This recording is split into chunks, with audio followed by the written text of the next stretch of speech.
Welcome back to the Lost Info podcast. As always, this is Keeping You Awake, Jake. And today's case file, we're going to do a recap of 2020. Basically everything, which it's been a crazy year. As you know, we've took a little bit of time out with Duncan leaving us. And so we plan on next year being full of content and case files. So we will get more on top of it for you guys. With that being said, we have a guest with us today, Josh. Hello. And we are going to, again, run down 2020 for you guys. With that being said, to help out the show, you already know Spectra, SPECKTRA.com is CBD galore, and they have one of the most intensive pain patches on the market. Again, fill your cart, go to the coupon area and put in TLI 15 and you get an additional 15% off all of your items. Now, you in the show notes below, you can also go to our TLI store. You can grab a hoodie or a shirt. It helps us out as well. And with that, we also want you to contact us if you guys have any things you'd like to say, add, or maybe even make a suggestion on a topic. And you can go to the lostinfopodcast@gmail.com and be a part of this global discussion. So with that, we are going to go right into the recap of 2020. So Josh, why don't you start us off on maybe where you want to go? I mean, as you can see in our background, if you're watching on YouTube, I kind of like this background. It has a little bit of everything going on.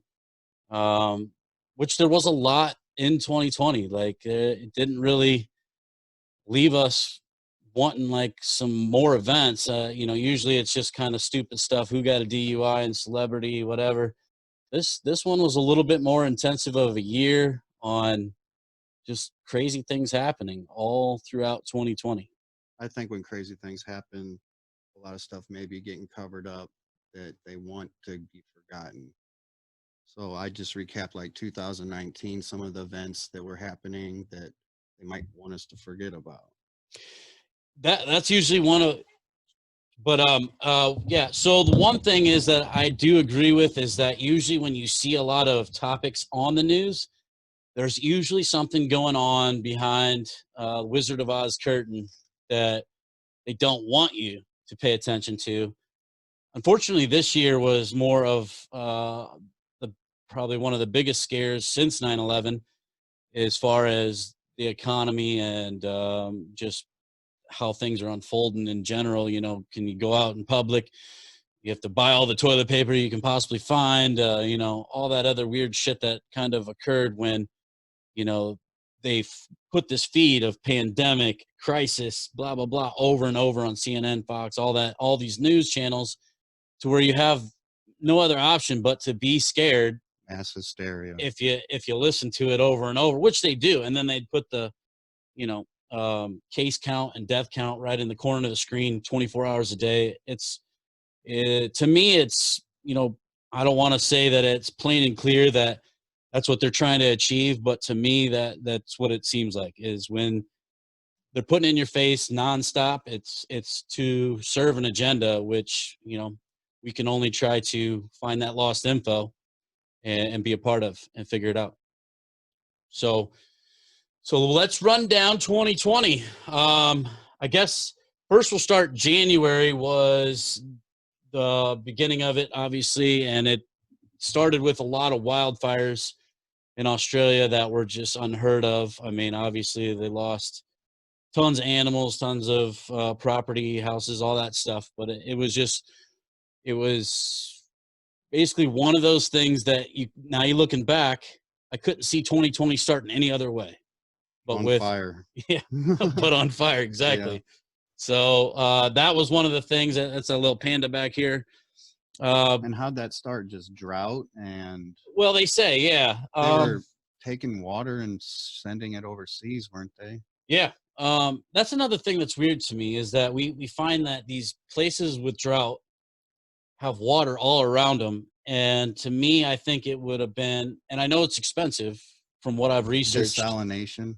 Yeah, what Yeah. I've researched to take the salt out of the water and use it. But I think that, Money shouldn't matter then. well, it shouldn't matter, or we should just have done it 30 years ago to where Mhm. now we would have found a cheaper way to do it, which basically, California or Australia or whatever else, there's plenty of water. It just has to You be, can't sell bottled water. yeah, You know, you got to sell bottled water. You don't want to sell tap water, and people don't want to drink right. tap water anyway. Well, and I mean, even for, those big aircrafts that are dropping a lot of water on those fires, like, Mhm. we should just find a better way when you're literally right next door to a large body of water and you're considered an area with drought. Salt water puts out fires too. Yeah, that's, there's a lot of things that come into play on that, because I'm not sure how we really don't figure out that that fix to that problem, because it's right next door, so that part always kind of irritates me. But in the meanwhile, either it's a crisis created or whatnot, but nobody's finding the fix, and that's a big problem on the fire part of it, I think. um well, if you want to start off though with anything that wherever you want to lead off this. Well, I was going to start off in 2019 because that year's forgotten about after 2020. Sure, that makes more sense, because that usually seems to Because be the like when case. 9/11 happened, all this hysteria happened, but right prior to it, there's a bunch of missing money out of the Pentagon. Yes. World Trade Center 7 Yeah. fell, and a lot of information tax-wise was lost, and everyone forgets about that. Yeah, it was They actually told you never to forget after it happened, that motto. right. And And the day people before, they forgot. said $2.3 trillion was missing the day before 9/11. Rumsfeld, yeah. Yep, Yeah. it's So true. that's where I want to go to, because all of 2019 is almost forgotten. I forgot about the fires almost even because I researched 2019. Right. But Well, there was more fires early, too. yeah. California also had a Early big. on in 2019 was some of the longest government shutdowns in history Yeah. ever, and it's forgotten about because 2020 trumped it. Sorry for my pun. No, puns are good. But yeah, and then there was the border detention centers and all that stuff going on, and them wanting to build a wall, and they were pushing all these agendas that really never got done. It was just kind of distraction. And then when the pandemic hit, it was like boom. Yeah. You guys weren't prepared. I think it was We also one were. of those things, like I said, when they put something in your face nonstop. I think the human mind is conditioned to just focus on like your survival and whatever Mhm. right now. They see the chaos, and then Yeah.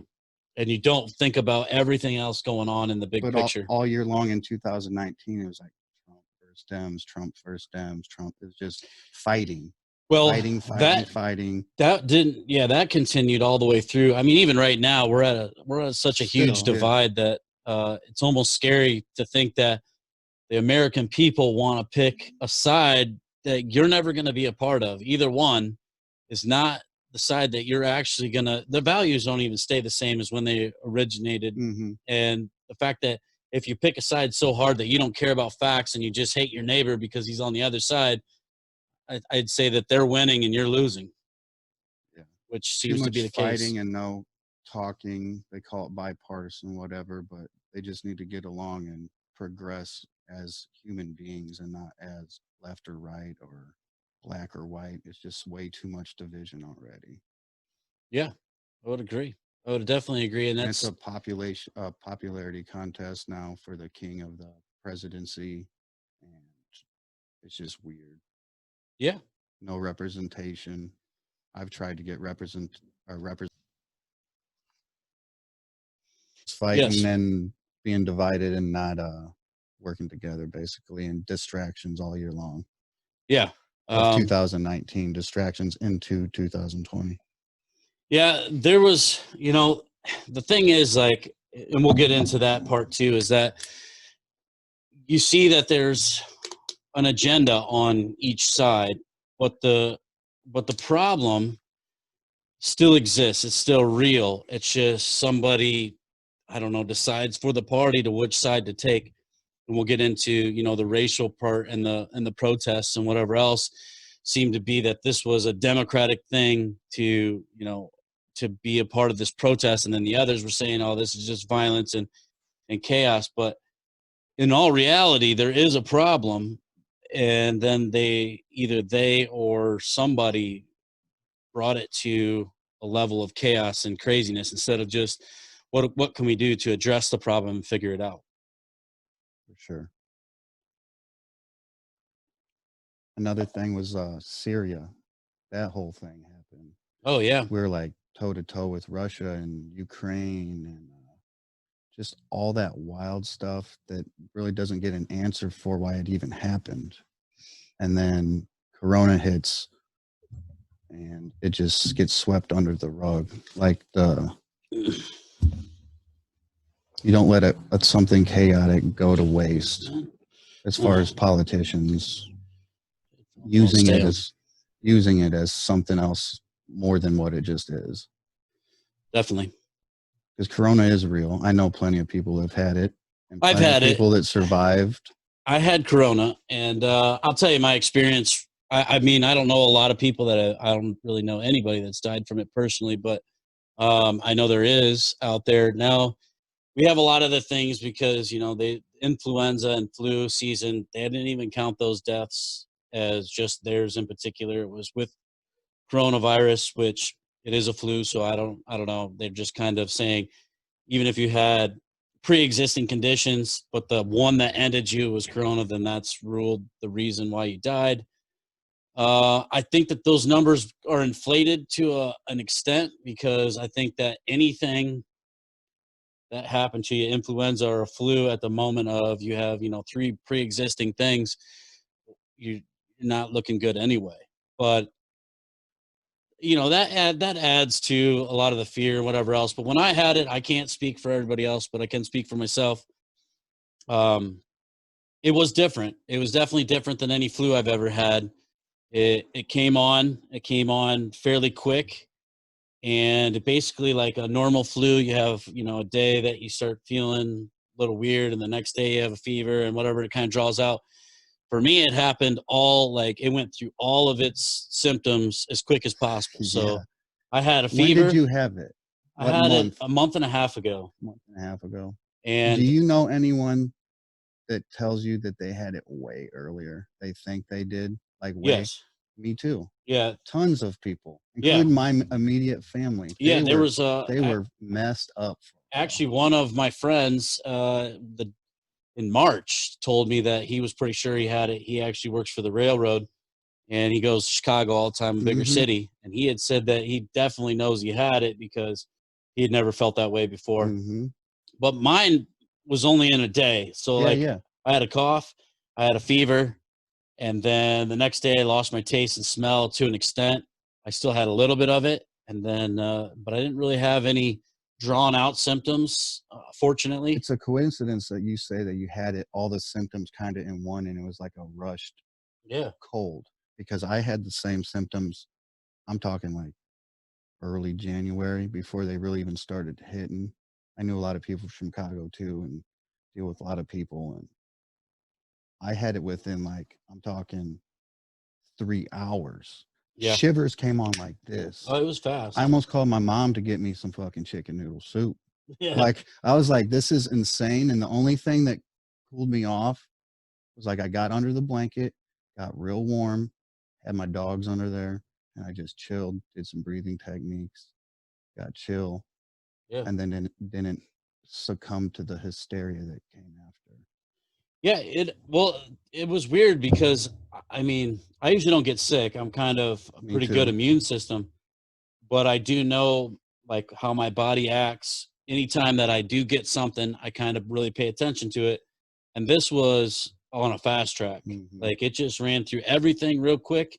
And then I think that if you're susceptible to this virus, that it attacks whatever it attacks really fast, and then you either go down the bad road or you just get past it and move on. But it definitely was different than anything I've ever experienced. So I do know it's real. And then we come to basically, if you want to think if it's real or not, it's real. It's just what are we dealing with? Are we dealing with something they've been planning for a Yeah. long time? There's a bioweapon that Yeah, snuck out.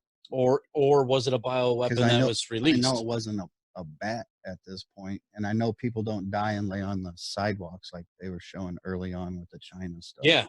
Yeah, well, that's another Scary thing. stuff. They were showing Scary stuff. exactly. They were showing like the worst case scenario. Yeah, babies dying. Yeah, and their And it's like predictions were, I don't know, half a the million. mortality rate was way up. Yeah, like half a million It in the reminded me year. a lot of like during 9/11, they had that red, orange, Yeah. yellow, like the color code Again, scare the list. fear, the Yeah, yeah. fear chart, whatever you want to call it. It's just history repeating itself. It's just rhyming. It's not exactly the same.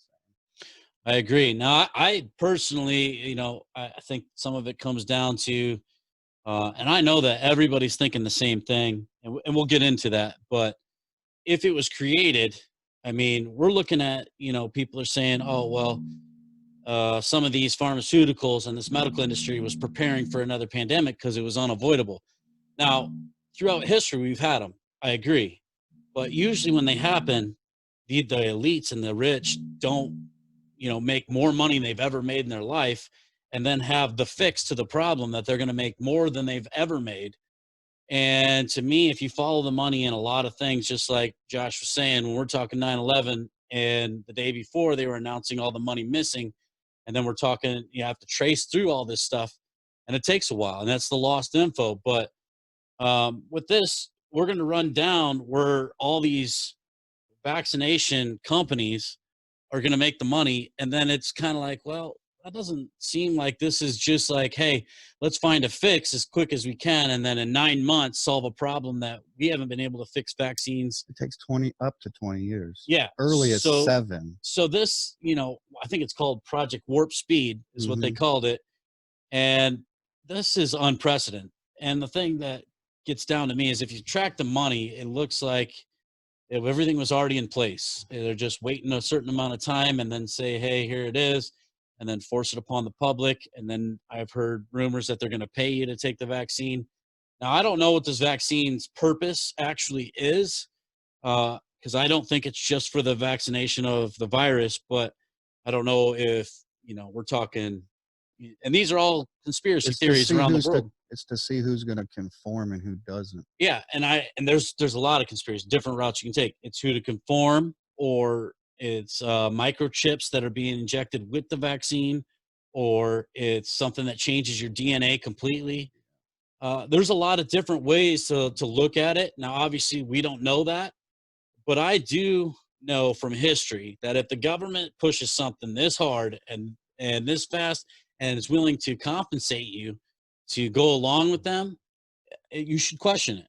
And that's based on history alone. That's based on once bitten, twice shy, and the government's done that to us way too many times for us to just say, we trust you. We trust the science. We trust everything else that you're giving us from these organizations that have already been known to done bad things. I mean, the Tuskegee experiments from the CDC back in 1936 shows you that our government organizations are not above doing some dirty things if it's on an agenda. So it's definitely something to keep in mind. I'm not going to tell anybody that you shouldn't take it or you should take it because it's not my place. That's on you. But you should definitely take in the information And look into it. and look into it and weigh it out yourself. Search that, and you can make your own decision. Obviously, you're your own being, and that's how it should be. Nobody should tell you what to do, but you should have all the information before you make a decision like that. So going on to, and obviously that's one of the biggest things in 2020. It is the biggest thing is the pandemic, the virus. So that also becomes, I mean, the highlight of 2020. But there was a lot going on. I mean, we had Kobe Bryant that died, and the guest that we had on briefly mentioned Kobe's past and then how he played ball in Philadelphia and all the things that went on in Philadelphia, where his dad came from. There was that. I mean, you can go back on that previous episode, but there was a lot of weird things to do Dark with that. arts like stuff going on. Yeah, You it was think? like ritual things, and Because it was he's an idol to a lot of people, yeah, and they people well, almost worship him, and then they yeah. And his dad sacrifices was that. involved in some things across the seas that brought it to being kind of coincidental. And so it just, if you look into the whole thing and you look into the ritual stuff and whatever else, it kind of becomes odd. And the guy from the Scroll and Crossbones, he also died in a helicopter accident the same day, like 5 years prior. Have you seen those cartoons there? Coincidence. There was a cartoon that Oh yeah, portrayed, uh, the same stuff. Like, Simpsons did too. yeah, and And there some was people another call one. it predictive programming, but I think they just put it out there for karmic sakes. Yeah, Because if it's they show you ahead of time, there's some weird things. Now, this is another thing. If you go back onto the episode, I time stamped a prediction of 2020 on January 1st when I was at work, and I time stamped it and posted it, and it didn't have the details of, but this year 2020 being that the numerical part of it, the 2020, and that it's repetitive, and the things that I've seen and all of the stuff I've researched said to me that this year is going to be a weird year because they seem to go with numbers. They seem to do things on certain times. And, like I didn't know anything in January 1st. I didn't know any of this was coming, but it ended up being exactly right on that this year was going to be one of the worst years we ever had for events of, I guess, lack of better words, is fear tactics. And you're saying so, something with the numerology in 2020 yeah, being like 20 here and 20 yeah, there, almost like 2020 vision. yeah. They took our 2020 vision this year, Well, almost in a it's kind of like that, but I don't know the exact meanings. I mean, you go through a lot of things and you see a lot of stuff repeat, yeah, patterns and then and yeah, cycles, yeah, and and you so when one's coming, you just don't know what you're looking exactly for. You just know that this would be a year if you're on rituals and numbers and things like that. This would to be get in people's psyche. yeah, this would be a year to do it, and it ended up being true. And so a lot of my family, like my brother and my dad, whatever, that call me a conspiracy theorist and whatever else, which I don't like the word. And I want to say that I went back on an interview I had. I said that I didn't like the word conspiracy theory. It's not that I don't like the word. I don't like the negative that's put on the word. To me, It's a CIA think tank word that was yeah, developed. yeah, to put a negative Yeah, connotation on it. Now, conspiracy to me only means that you're keeping awake and you're looking at what's being tied together and researching your things. mind's still open enough to Research. all possibilities. Yeah, and so when my brother and my dad had said, hey, that's the conspiracy side of you. Well, if I go back and then I showed them my prediction, I'm like, is that conspiracy, or is that just a huge coincidence that I named one of the worst years we've ever experienced, especially in current history? It's not because I'm that genius. It's because I've studied enough of these patterns that something told me something's going to happen this year because of the way they do things. And I don't have a great answer. I know I wish I had more for you, But but you followed your intuition. yeah, exactly. And that's not conspiracy. It's just paying attention. That's just something we lost, and some people have it, and some people don't. Right. And some And people have a little bit of it, and they're starting to find it. I happen to be right. And it wasn't because, again, it's not because I'm a genius or know the answers. It's because I knew the way these patterns work out, something significant was going to be in this year. Do you think a lot of that has to do with your music making and your beat cycles and all that? Um, I've thought about that a lot. yeah, I think Because everything. you work with pattern cycles, energy, frequencies. Well, Sorry. that's everything. Yeah, yeah. Frequencies and Yeah, energy. but then you get to see it all everywhere, Yeah. not just in your music. Well, but I think that that's more on the person. I think that when you're more inclined to those things, everything kind of makes a connection rhythmically, or universally. yeah, it Yeah. just kind of all falls into place in your head. Now, it's hard to put out to the world how it interacts with you, Oh but yeah, magically. but That's I all you can really yeah. say. Yeah, well, and everybody's connected. So I do think that if you hone in on that, and I think that we've lost a lot of our spiritual part of human beings throughout time, but or they've purposely done that. But you kind of connect to things that you don't even know really how. It's just, you just see it and feel it. Natural. Yeah. It's And like, you're a part of it. mhm. So, I mean, and then that's another thing. So I'm sitting here looking at our background that we have in here, and we have uh, what's his name, Prince Harry. Harry, yeah, Harry, Prince Harry, and his wife. Now, his wife came from like a different background, whatever else, and it was like, basically they treated her kind of weird from what the news says and what the media says, whatever else. To me, it looks very evident that she kind of saw the inner workings of how these elites work, and she didn't want any part of it. And so she gave him the option, like, we either leave this family or, I'm They out of here. they did kind of take a Yeah, they no, a they leave of said absence, they right? said they have nothing bad to say about the family, because I don't think you would. First of all, because I mean, if you said something bad about an elite, they could have you eliminated. But he said, I don't want to say anything bad, but we're just going to exclude ourselves from the family and do our own thing. Mhm. But to me, that says his wife was, awake and said, hey, like, this ain't cool. Like, these royal families been doing shit for, I mean, we go back to Princess Diana, all kinds of weird shit in there. And she was doing good and finding out the inner workings. And they obviously didn't like that. I think, in my personal opinion, that was all caused her death. But in this same case, same scenario, I think his wife opened his eyes, like, we need to not be a part of this if we want, our conscience and our soul to ever have anything in the next life. We got to exclude ourselves from this elite and this. And that's how I feel about this agenda. Yeah. Just exclude yourself, do your own thing, grow from your own substrate, work together, smaller circles.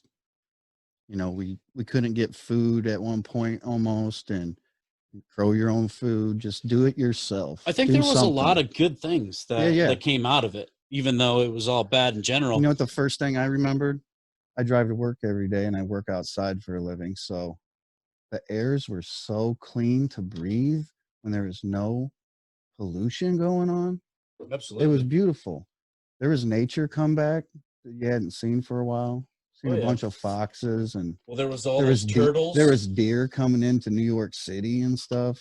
all the beaches. There was the massive beach. Nature kind of took its toll and started taking over again. Yeah, And it's like, actually, I like that part of it. I yeah, thought there that was was, there was some, but it gets overshadowed by all yeah. the mainstream media I think it was a hysteria. good lesson if people were paying attention. I started doing a bunch of stuff, canning food. I had a garden that Chad Miller got me started gardening. I just doing some old timey stuff, and I didn't know why.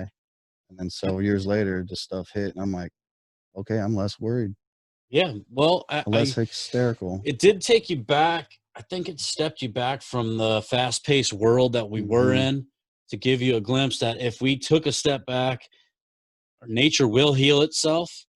And so we're in a time that, global warming, whatever you want to call it, fake or whatever else. I don't care what you want to say.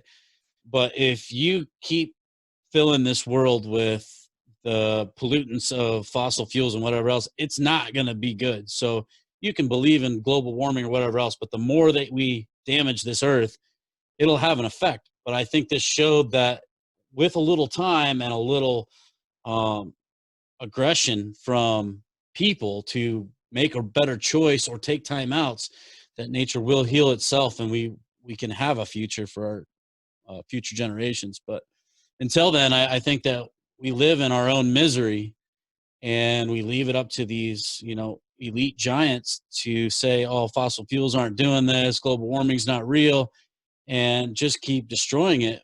But at the rate that we are, I mean, we won't have a planet to live on.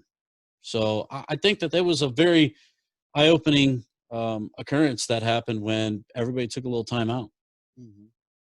For And sure. I saw some good in that. And then I also saw the good in people coming back to, like, just like their family and whatever else. And like you said, smaller circles, and kind of, getting to the roots. yeah, getting to the roots and kind of feeling like, hey, this is actually pretty important that I've been kind of not paying attention to. So Because at first it was like almost complete isolation, and then my family inner circle, they were tight the whole time. We started having dinners together, like at the Yeah, same table instead of like we did the not. same thing. Yeah, yeah. And Yeah, it brings you closer. That's what it's all about. yeah. Well, I mean, And then you grow from there. yeah, and you know, obviously, we're going to get into again, like I said, the money part of it, following the money. But when it comes to you living your life, like yeah, success is good, and it's okay to be successful, but money definitely isn't everything. And when you focus on that, and as far as like these elite companies and whatever else, and I mean, you pretty much destroy humanity with a ton of power and money. So you got to balance out what you think is important to you. But Yeah. I know for a fact when this happened, just thinking about the people that I care about most, and that if things really went south, who was going to be on my side. You start spending time with them and whatever else, and then obviously everything else taking a break. You're just kind of thinking maybe it wouldn't be so bad for this world to take a step back instead of our full push forward with no regard to anything other than advancement in a non-positive way. So I think the Indians had it going on the right way. I do too. They weren't too overly technical, but they were connected to the Yeah, cosmos. I think that they were more advanced in They ways didn't that have were, fake medicines that they yeah, stuck into people. There yeah, was less disease. We brought the yeah. disease, white people. I think they were just more advanced in a more important area, which was spiritual. Hmm. So Well, they're just all around more natural. I think yeah, once you get they never took anything more than they over needed. civilized, then you need money because you can't do shit for yourself, like all around. You can't be the blacksmith, you can't be growing your own food and milking your own cows and having the small Yeah. community stuff. Well, that's when you just go to a Walmart and purchase it. That's when you get money involved because you can't do a number of trades. You're just specifically Well, I think that's why when you look at no purpose. when you look at a tribal experience, like, back then in those civilizations, each person had their job and you all contributed to each other. We definitely don't live in that world right now. We definitely work a job that contributes to somebody, but it's not for our own good. It's for empires, Yeah. and these oil empires, pharmaceutical empires, banking industries. You're working for them, and we don't have a tribal kind of gear anymore because I mean, like I said, even the divide just between the party line, it's not tribal. Because if we looked at it tribal, we would be saying, "Hey, you can have your own opinion, and I still want the best for you, as long as you want the best for me, and let's work together to get that." And we don't have that. We just don't have that in America right now. It's I've been lucky to be independent and have my own company. So my 9 to 5 is mine and I get to prosper from it financially, but I balance that out with my 5 to 9, helping other people out with karma. yeah, I have to have two currencies, yeah, I one would that agree. doesn't have any value, money, and Well, the other one that does, yeah, karma. yeah. That's how I balance mine out. I like that outlook. And I definitely think that there is a currency of this. Well, it's your soul, like a currency of your soul. What's right and what's wrong doesn't matter about the value that it has in this world, in this realm. But I mean, everybody knows right and wrong. It's just whether you choose to do it or not. And that definitely I think a is lot of us are important. just distracted from that. Oh yeah, There's a lot of pleasure, there's a lot of entertainment, and no one's doing like any inner training. It's all entertainment. yeah, It's always outward stuff and not an inward journey. I would agree. That definitely makes a lot of sense to me. I'm sure it makes a lot of sense to our listeners as well. Is because you definitely know that certain things, like if you're trying to really get a higher place in a job and whatever else, and you're not seeing much of your family, what are you really gaining? You're gaining success as far as the job and money, but you're losing everything that you've built as far as spending time with your kids or whatever it is, or whatever is more close to your soul rather than your pocketbook. So it definitely, I think, clicks with everybody because everybody wants to have a happy balance. It's just hard. You want to have money to do nice things and have nice things, but you Don't want to let it overweigh you too. right, exactly. More money, more problems. As the Puffy Combs once said. No, that's Biggie Smalls. Puffy Combs was the producer. That's true. Oh yeah, that's Biggie true. Smalls. Yes, yeah, yeah, that's Yeah. true. Notorious Big. My bad. Baby, But he did baby. produce Oh, Puffy did produce for sure. it. So let's move on to other events, or are we going to stay on 2019 It's or wherever you want to go, just flow with it. all right? Well, I'm just looking at our background, trying to like pick off those couple things. All the little Epstein stuff. Yeah, Kind of got big sweep. Nothing really yeah. happens. You don't even hear it on mainstream. Even. So Maxwell got taken in. She was going to give these videos. He hung himself. Like that happened. Everyone forgot about Yeah. it. Everybody and their brother and their mama knows that something's up with that, and then they just forget about it because we're too entertained and Well, scared. and that was in 2019. So yeah, right at the end there. yeah, and so we were like, all right, you know, and then I mean, it became the biggest meme transfer I think at the time was, you know, Epstein didn't kill himself. yeah, we're gonna hang these lights, you know, And yeah, all that because stuff. they're not gonna hang Nope. themselves, you know, all this and that. But it's like we definitely just brushed over it, and then so this Maxwell that's in our background, I was thinking, all right, well, at least they're still staying on this. And when she comes in, maybe we'll figure out some of this and get some of these people prosecuted. Well, she comes in with these videos and testimonies apparently and whatever else. I haven't heard nothing. No, it's secret to the public, but in the back door of how it works, there's something going on. There is something going on, but I mean, like, they haven't even talked about if she's alive still. No. They haven't talked about the videos that she had. I mean, Prince Andrews was pretty much. She could be on vacation with Jeffrey Epstein right now, somewhere on a different island. Yeah, the Philippines. Yeah, I actually, that's weird to me because Prince Andrews was like in the crosshairs. Mm-hmm. I mean, everybody even had firsthand accounts, stories of him, everything. The royal family was basically just like telling him to take a hike. You need to disappear for a while, but nothing. He didn't get prosecuted. He didn't get pulled in. It's like he had that one weird interview, mm-hmm. which if you watched it, you're like, dude, that guy is guilty as shit, and nothing. So that's what pisses me off about this world is that even, you know, if you have power, like you really, I don't mean Jeffrey Epstein's situation a little different. I don't know if they just couldn't avoid it anymore because he was just too arrogant. Because even when he was prosecuted in Florida, they gave him a sweetheart deal. And then later on, 2 years later, it went to a higher level. And I mean, I don't think he could deny it at that point. So they had to take him into custody. And then at the point of him taken in custody, whether you believe he killed himself or not, either he killed himself because he didn't want somebody else to, or they did. And it's because they couldn't hide it anymore.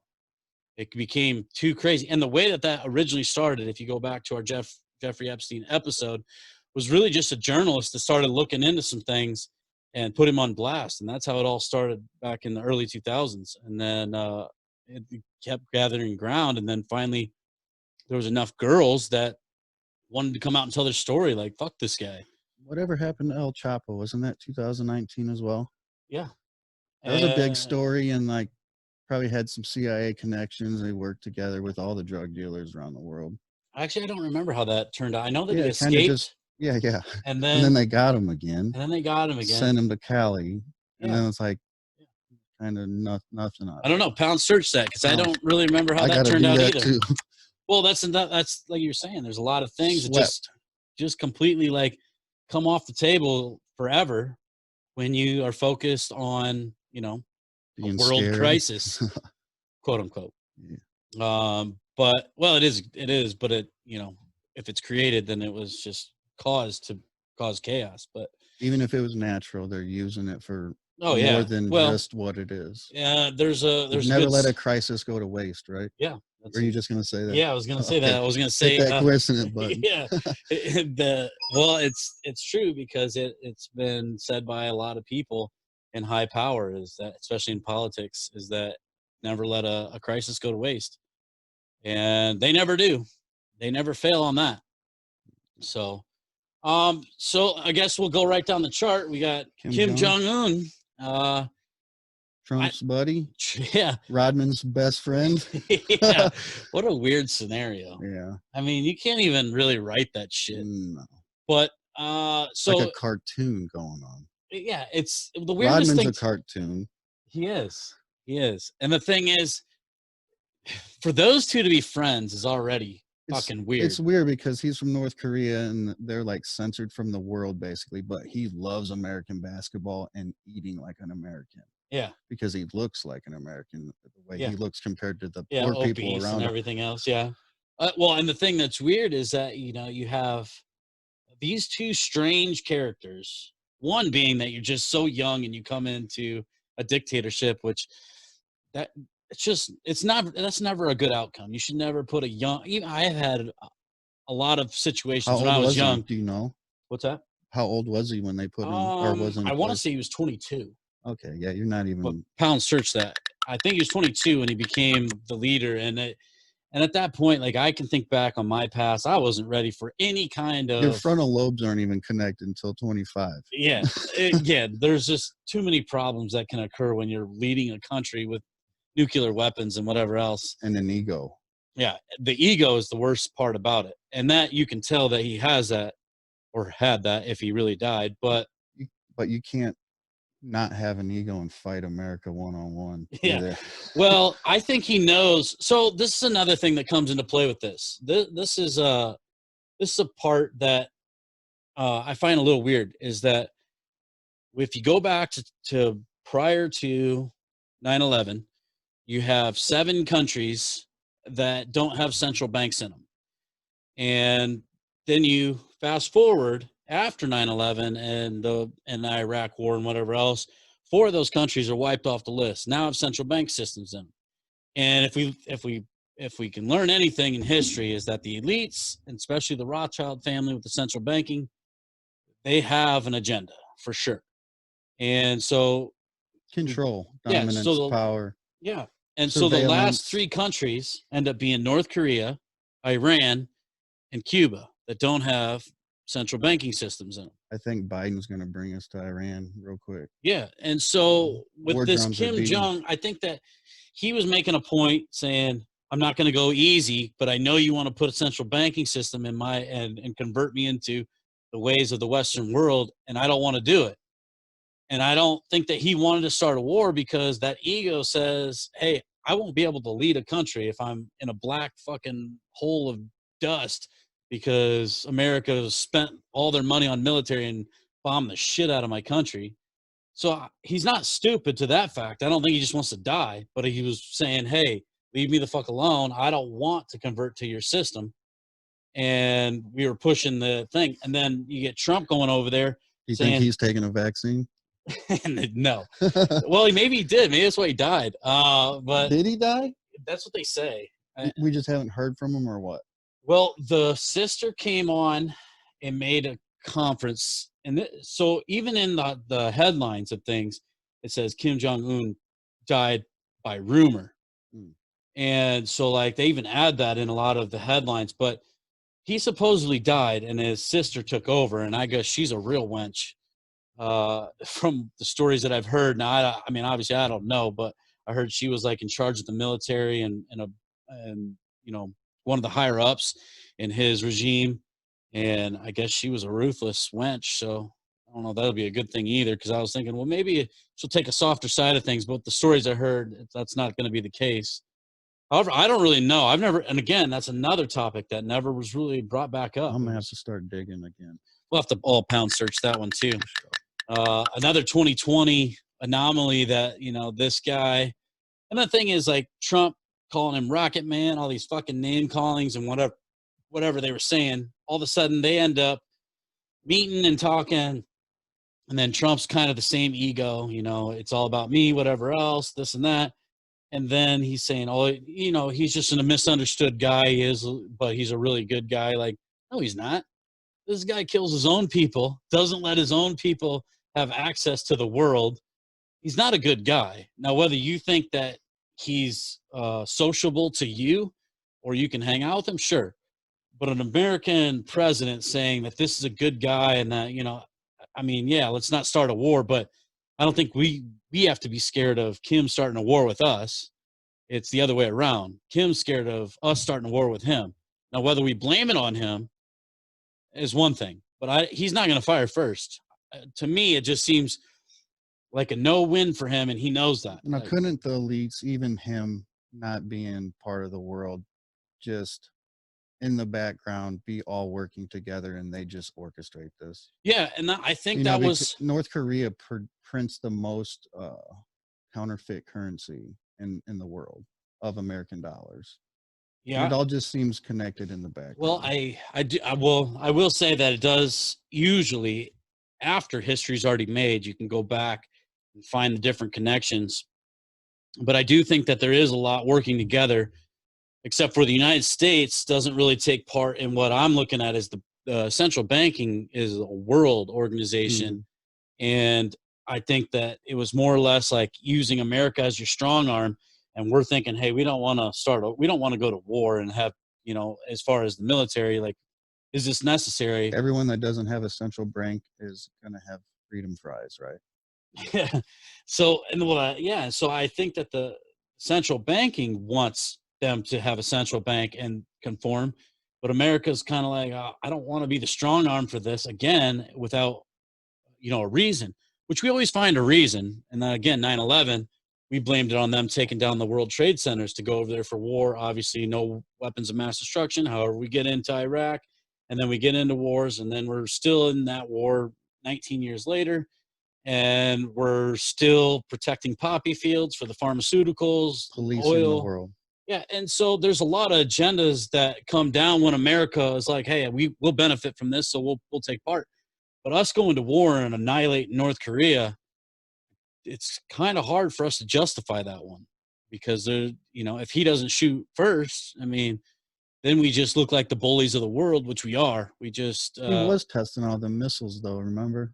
he was And then testing them, but he they wasn't firing them. but they made newsworthy notes that he was doing it, for scare tactics. Oh, Well, they can hit California now. At well, one and that's point the they thing is, couldn't. I think that he might have been doing not just United States fear tactics on that, but he might have been doing it as a way to say, I And that don't want to conform, so I will keep my military and weapons up to grade. Don't a message, Yeah, don't a fuck with me large and leave me a alone. large booming message that they could read on Yeah, seismographs. yeah, exactly. And I think that he was just saying, leave me alone because I don't want to take part in your world because I have my own world. All these people obey me and they do my way.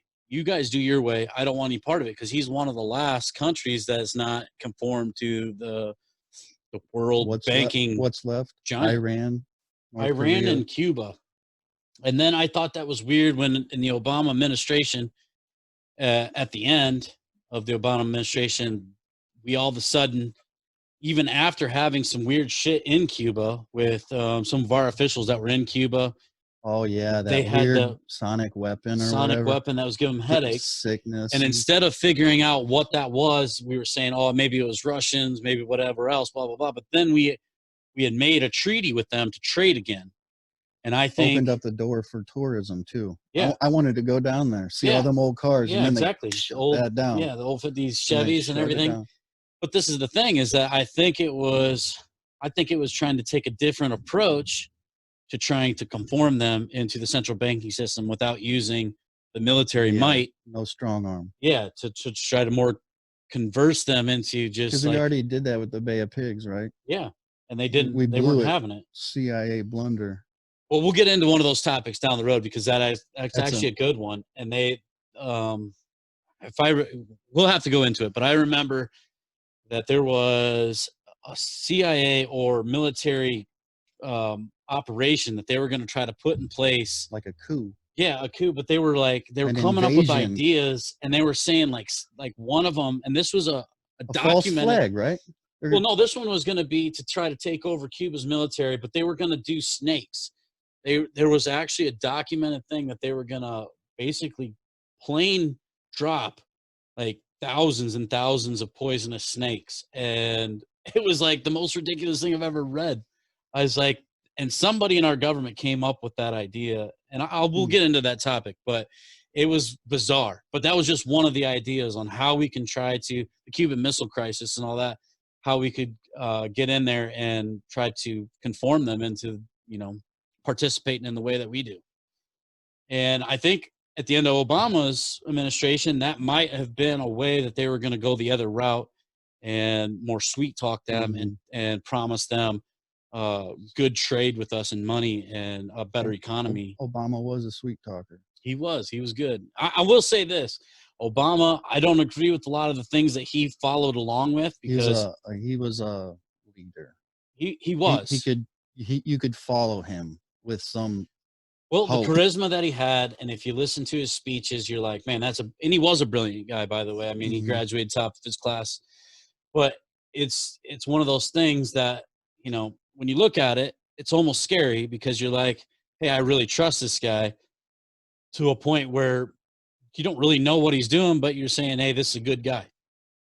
And unfortunately, if we look back, he was a great leader. However, he followed agendas that have been running for 50 years. So he dropped more bombs in 16 than any other year prior. Clandestine wars. Yeah, and we were actually bombing 7 countries at once during his administration that we weren't in wars with. One thing that sticks out to me is he was all about whistleblowers protection. Yeah. And then he campaigned on it. And as soon as he came in, that was no more. Yeah, because that's another thing we get. Snowden. Exactly. Snowden. Swept under Snowden. And that's the thing is like, you know, Snowden gave us a valuable piece of information as the public. Sure. And then they basically sacrificed him. Well, and they flipped the script to make him look like treasonous. And he wasn't treasonous. He gave us information that we shouldn't have got. And he gave up a good life to give us that. Now, he probably went a little farther than he should have, but he didn't have a choice because he either spends life in prison or he gives Russia some information and has immunity in Russia. I mean, I don't know. I don't blame him at that point because you're already. I mean, that's the only place that he couldn't fly out of if we took his passport. So they almost made it look like he was a Russian and colluding because they took him out. And that wasn't the case. Calling behind Biden even called like Venezuela. Like, you do this and it's done. You're done. Yeah, well, and that's all the thing backdoor stuff. Is another thing. This is an article I just read. I think it was last weekend, but it basically said the media of Russia had reached out and told Trump that he should come and take immunity in Russia. It's kind of the same scenario as as Snowden, because he's going to be prosecuted when he gets out of office without the protection of the office, because you can impeach a president, but you can't actually file charges in the court of law and put him under arrest as a president. And he knows that. So that's going to be an interesting play out too, because So you're saying when he's not a president, they can go. Oh, yeah. Yeah. There's already states that are planning against it. Has it happened before in U.S. history? I don't know if it's happened before in U.S. history, because most of the presidents that are impeached take it on the chin and just leave. Yeah. And his impeachment was just a sham. Obviously, like he did the same thing a lot of politicians do. I don't want to get into that part of it. But the one thing is that all the other things that he's done, there is consequences to be had. And he's pardoned a lot of fucking dirty people. Michael Flynn, Roger Stone. Like, those people should be in prison. And those were admittedly and agreed upon criminal charges, and they're of all sorts, and they were put in prison and they were pardoned by the president. When somebody says you're not above the law, if you're the president of the United States, you absolutely are. But when he doesn't have the protection of the office, he's gonna, and that's the thing, is a lot of these states have saved up some things that they're gonna try to go after him on. And I think one of his biggest things is, we all know he never gave his taxes. So there's going to be a tax crime that's going to come out. But that's in my opinion. But either way, it's probably in litigation now. Like, he's got a whole lawyer. Well, that's why he's saying, like, this is voting fraud and whatever else. First of all, I don't agree with our voting system. I'll let that be said. But Trump isn't going to prove that there is voting fraud in this country. He's not smart enough, and he doesn't have the right team. You got Giuliani, which is a fucking corrupt turd, and he's not going to prove anything, and his team isn't going to prove anything. If they're smart enough to do the corruption of voting, they're not stupid enough to get caught by that guy. So sideburn Giuliani. Yeah, so that ain't going to happen. However, I do think that when he gets out of the office, and I think that was his main agenda, is like, I have to try to prove fraud so I can stay in. And they've all denied him. All the Supreme Courts have denied him and denied him and denied him. So now all of his, I think, like 7 lawsuits throughout the United States, there might have been more, I don't know, or now all the Supreme Courts are denying them all. And he's practically begging to stay in presidency because I think he knows that it's not going to be a good after. But I mean, that's yet to be seen. But even after that 4 years, it'd still go. It'd still go Yeah, after him. yeah. I think it was more buying time to figure out what the fuck I can do. But I wouldn't be surprised if he doesn't take Russia's deal because Time will tell. yeah, I mean, again, that's just all things that are just kind of happening now. So you just got to keep your mind on it, keep your eye on it, do some research, pound search, all that stuff, and see what happens. But I mean, I think that, the biggest thing was like there was a large increase of voters in general. And to me, that's not surprising because in 2016, there was only 46% of our population that even voted at all. So, 54% of the population for a big increase on people to say, hey, I want to change the dynamic. That's not really that surprising. I mean, there's 54% of the population that didn't even cast a vote in 2016 based on their records. So that there's plenty of room for an increase of voters. So that part doesn't really even become striking or suspicious at all. But I mean, hell if I know. But as far as I know, it's corrupt to the point of way before the actual voting process. I think it's corrupt to the point of the candidates you get are the candidates they want. They'll take either or. They'll take the Republican candidate or the Democrat candidate because they choose them. And if we go back to a year ago in 2019, we have going into Super Tuesday, um, we have old Byrne leading the whole pack, and then all of a sudden Buttigieg and Amy drop out of the race going into Super Tuesday and give everything to Biden. Obviously something happened there, and I think that's where the corruption is. It's not illegal, but the DNC goes and talks to Buttigieg and say, hey, you'll have another chance, you're young. It's like And insider Amy, trading, but insider yeah, politician politician. pulling. Yeah, exactly. Right. So they say, you step down, give Biden the chance. He's the candidate we want. And We'll give you a couple Bitcoin, yeah, you push the other guy off the ticket and it becomes, the candidate that the elites want. And if you look at Biden, sure, he might be better than Trump in some aspects, but he's still funded by all of the problems that we have, which is pharmaceuticals, Wall Street, the oil industries, banking. It's just, it, we're not going to improve. We might improve on the chaos and the dumb comments and Twitter and some things. But as far as the way that our country is laid out and what we're trying to achieve on the agendas of the elites, it's going to go back to the same thing that we've been doing, just like Trump. I mean, he gave that tax break, which literally gave money back to the richest people in the world more than they've ever had in history. And maybe it did, establishments and institutions and yeah, and maybe it did help out some of the special average people interests. and investments. But we're not talking about that. We're talking about the elites that run the world got all this money back into their pocket to continue their agendas, and that is not going to help us. It won't. Just follow the money. The money does play a big factor. Um, Another thing was these killer bees. I see that on Oh our thing yeah, too. I killer don't bees really, and them hornets, right? yeah, the killer Horn. hornets or whatever. But I never. I mean, that story came and went faster than. I mean, I don't know. I heard about it, and then it was like, It's like, hey, nature is working and it's past its course. yeah, and then it was like, hey, you got to fear these murder hornets, but never heard really any cases about it. Never really heard much about it, and then it was out of the news and gone. So where'd they all go? These murder hornets were coming to. What happened to terrorism? Yeah, well, That's that what I too. keep asking. It's like they had that, and that was played out Well, for the scare. they all get COVID. And they all died. Oh yeah, okay, okay, good. They were on the death toll. I see. Yeah, They were susceptible. yeah. It was to take out the terrorists, to find our new enemy. All right. Well, again, in the prior episode that we had talked about as well, is what's the rocket guy that came from Germany? Uh, The NASA guy? Yeah. Von Helmer or something? No. Von Braun. Von Braun. Warren von Braun. It was Von something. Yeah. Von, the German guy. Yeah. But von Braun, he had always said that America will always find a new enemy. He predicted terrorism in the 80s.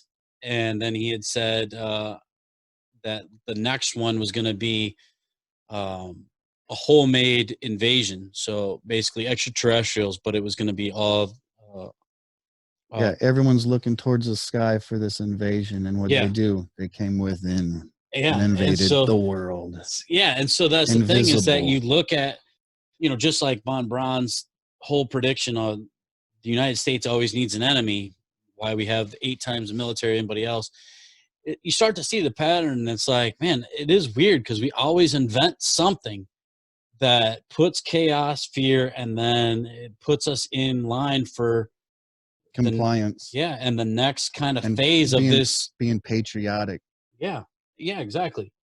I pledge allegiance to the flag. Everybody came together, and they did, but it wasn't. It was because of these fears, like we have to. And then I think this was another kind of show of that. And then if they did a fake alien invasion, I mean, just think about what it would do for, the conspiracy of the one world order, which is a very plausible thing. Is that they're talking about currency becoming digital. If that becomes digital, you can't ever have pocket money or mattress money, and that would be. I'll still have karma. Don't forget that. Yeah, don't forget your karma currency. But in their case, that would be the first step as a one world order, a one world governed place. Is that you would have to basically merge all the currency of the world, and that would have to be digital. It makes sense as far as the theory goes, but yet to be played out. But it definitely it's playing out already, though. It is. It is a one world government, and we just don't see the behind the scenes connections. Well, which is the U.S. dollar. Yeah, that may be true because they say they want a one world government, but that obviously is happening to an extent if you have all the banks in the world connected as a one unit. You got to talk about the spies stuff, the Five Eyes, NSA, and all that. The stuff they have over in Britain, GHC. Oh yeah, the MI5 and just the spy capabilities. They have. It's a one world government, but they're also observing everything. Oh yeah. Time. Well, and that's another thing is like even during the Cold War, it was. To me, that's weird to me because the Cold War is like everybody. They even had drills in school. Scare tactics. Yeah, where you had to go into the hallway and cover your head in case of these bombs dropping and whatever else. But at the same time of the Cold War, we were interacting with Russia with astronauts, and we were making all kinds of deals and doing back and even shaking hands. Yet it was a Cold War, like anything could spike at any time. Yet we were interacting and having associations in different departments. Like the media was simulated almost. Yeah. But we're really getting along with them and getting space and doing human stuff. But we hate them. But at any given moment, bombs could start flying. Okay. And it was, that part was weird to me too. So the inner workings of how the world economy and these elites, I do think it's a lot of smoke and mirrors. They're just dancing. We don't see the dance. Yeah. And I think that that's something that we should definitely pay attention because that's really where the lost eventful lies is that everything kept from us is really the smoke and gun, so to say, is that we would be able to tie everything together if we knew those little behind the scenes interactions. Where are we at now? So what else did we have in 2020? Well, other than Biden. Assange. Julian Assange. That's been forgot about for, ever now. Okay.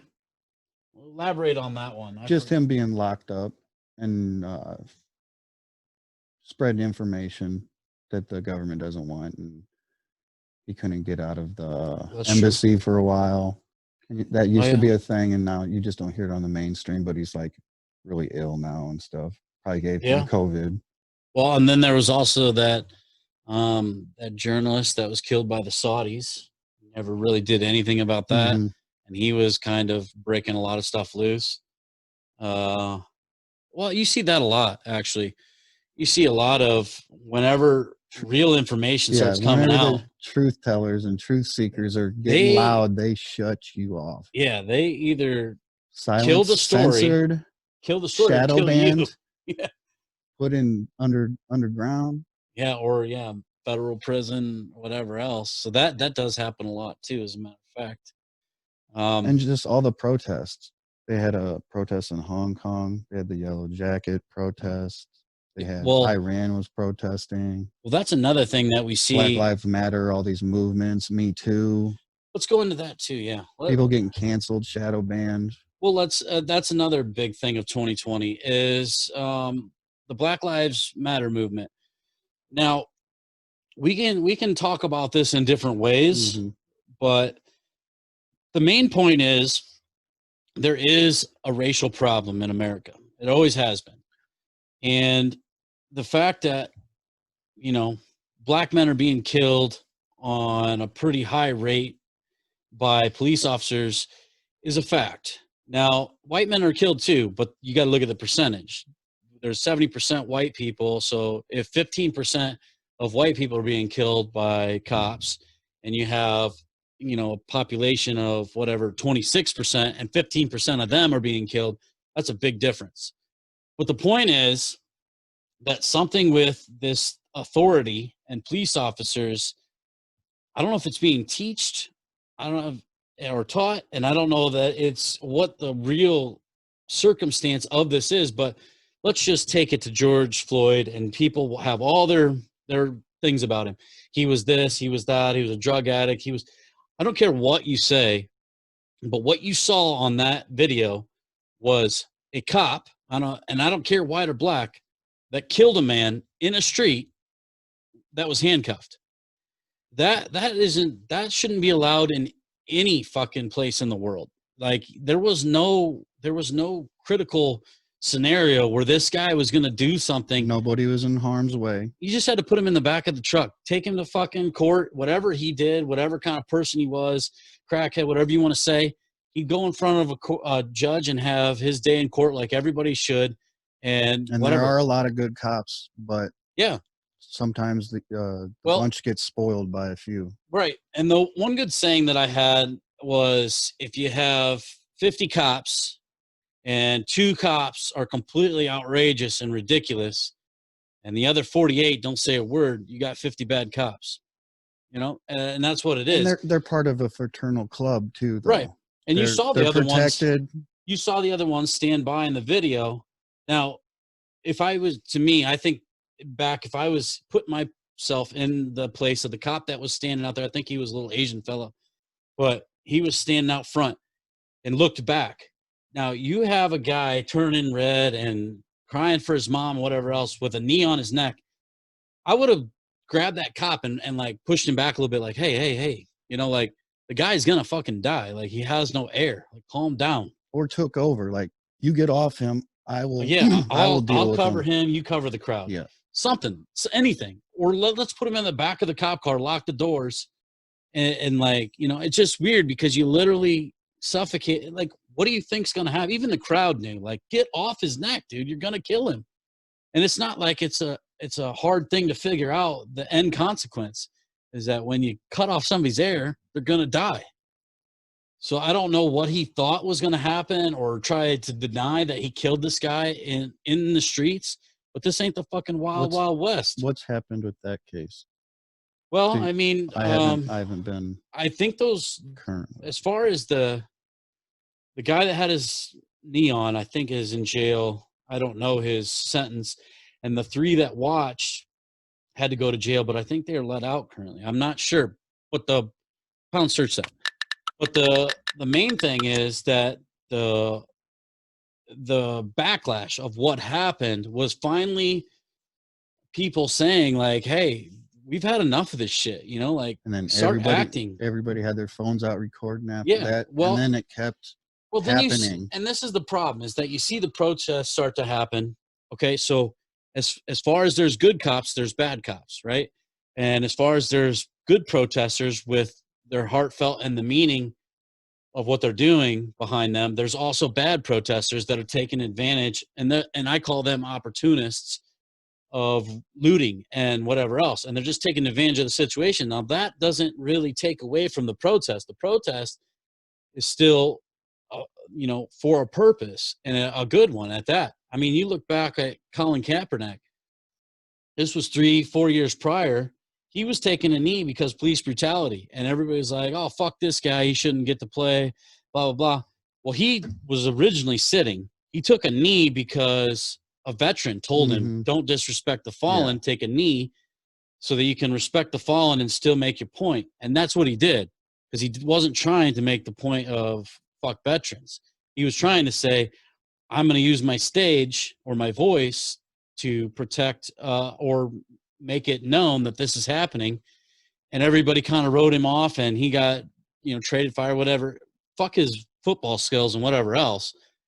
The first and foremost is that he was way ahead of his time, because then we fast forward to which, ironically enough, a knee being put on the throat of a man, which I don't know if that's part of universal karma or the world working out, or letting you know, like, this guy wasn't, out of sorts or out of the ordinary. He was taking a knee for a purpose.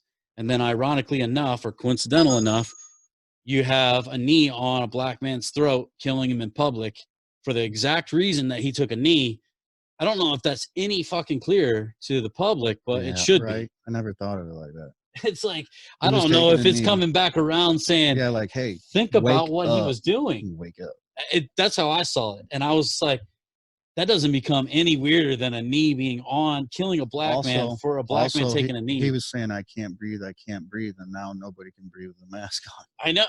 Well, that's another thing. I think things come back around to, like, kind of kick you in the dick, or kick you in the ass, so if you're a female. So you become aware of it. Like, back. Think about what is going on in your world. Like, and so these coincidences or signs coming back, like, he was on the right path trying to wake people up, and then we didn't listen. And now look at where we're at, is that now people are like, I'm sick of this. This guy got killed in the street, and then we're going to take the protest and we'll burn these fucking police stations to the ground if you don't start acting like your job, which is, you're paid to protect and serve, not to just run the streets like military. And they're a business. They don't protect and serve. Well, that's the thing, is taxpayers pay them. You're not paid to go and hurt taxpayers. Like, you pay your wages. By the time I need a cop, I'll have a clip gone, and they'll be coming after the fact. Yeah. Well, and that's the thing, is then we have that kid that crossed state lines underage with a gun, and decided that he wanted to military or be a medic or whatever. Well, yeah, but basically, let's be honest, if you're running down the streets with a gun, trying to enforce laws in a place that you don't live, you're just trying to under the guise of a medic. Yeah, and I'm helping people. I have this tool right here if you need help. Yeah, and you're serving your ego by saying, I want all these bad protesters to go home. Sure, I do too. That doesn't mean that I get to go out and police the streets without anybody appointing me or hiring me. Not even his community. Yeah, exactly. And nobody appointed me or hired me to do this. So you don't get to do that. Like, you don't get to go and kill people in the street. And his trial's still going on. They did raise a lot of money to get him out on bail. I think it was $200 or maybe $2 million bail or some shit. The NRA or something. There was a GoFundMe. It was a lot. Yeah, there was a lot of people. But the thing is, like, everything he did was illegal. And so I don't care how you look at that either. Like, you want to say it was self-defense, but why are you self-defending yourself? You're in a place that you shouldn't be with a gun. Like, people don't want you there with a gun. Like, yeah, okay, the people breaking windows and looting, let's find them. Let's get them on camera, take them before a judge, and put them in jail. But just like every good side, there's a bad side. All the protesters aren't bad, and their reason isn't bad. Their reason's very valid, and we have some bad ones. But that doesn't mean you get to go to another community and run around with a gun and enforce laws that you weren't appointed to enforce. Like, that's not how the world works. It's not the Wild West. You can't do that shit. And so I totally disagree with that guy, and I don't know, his court case is still going on. I think it was actually extended. but we'll see. But to me, that's murder. I don't care. To me, it's murder in the first degree because you planned on going to a city that wasn't yours. Now, you might not have known the outcome, but if you're going with a gun, you have an agenda. And so to me, that's first degree, but we'll see. You only need a gun when you're defending yourself in harm's way. He took himself Two into harms, harm yeah, two harms way. with arms, and that shit happened. So Yeah, that part I completely disagree I with. don't feel bad for him at all. Me either. And if you're at home and you killed some people on your property that were trying to come loot your stuff, 100% behind you. 100%. So don't get me wrong. I like guns. I'm for guns, but you should keep them and you should be for your protection, not to go out and police the world when you're 17. That's that's not how this works. And that's why a system that was set up, good and bad police are still hired by somebody. And I don't think we should defund the police. I think we should give them more money and better training. I think I think every it's better police training. officer should be like trained like MMA fighters. Yeah. I So think they it's could, better training because if you look at other countries, they don't have near, they don't even have guns. yeah, They're better trained. and they don't have near the police brutality that we have. It's outrageous right now. It's off the charts. And but you know, the thing is, the training is the most important thing. Education, which we really lack in the United States, and we charge way too much for it. Education is key on everything. In Pound Search, and that's all about the Pound Search, is that when you go and educate yourself, you have a better understanding of how things work, and then you come to a conclusion that is educated. And we do not do that for whatever reason. We can't figure out why we have such a crazy population. Is because we don't have the proper education in multiple levels. Young people, in your Everyone field needs, of work, police, everything. we just don't have perspective. Yeah, We're just exactly. in our own little world and we're comfortable.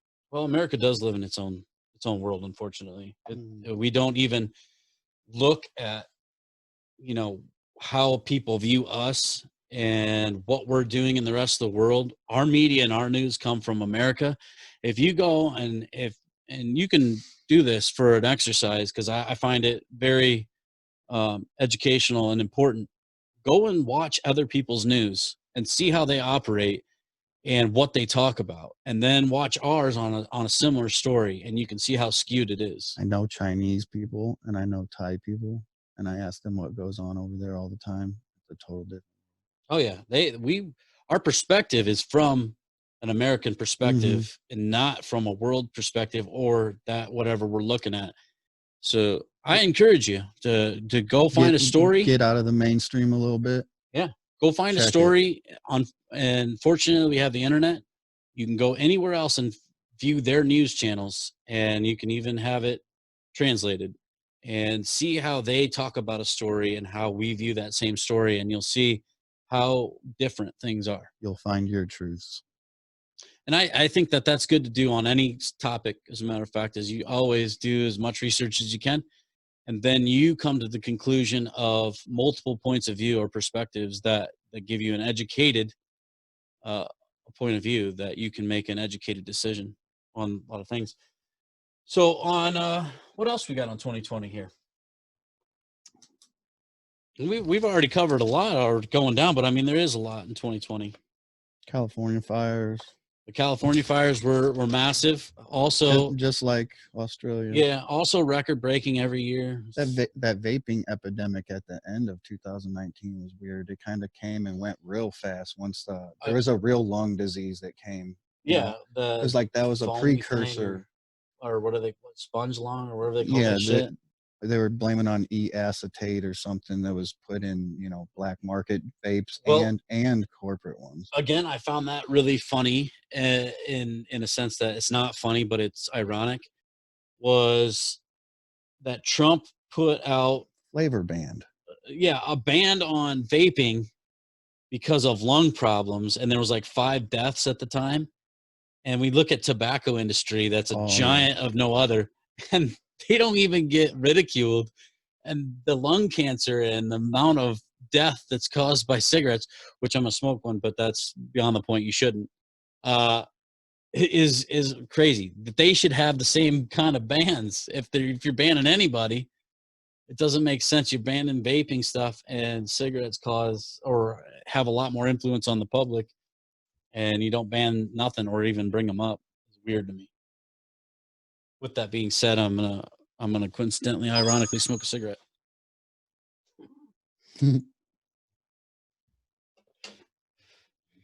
But so anyway, 2020 had a lot of different weird things, and like again, we'll come back to the pandemic being the most important.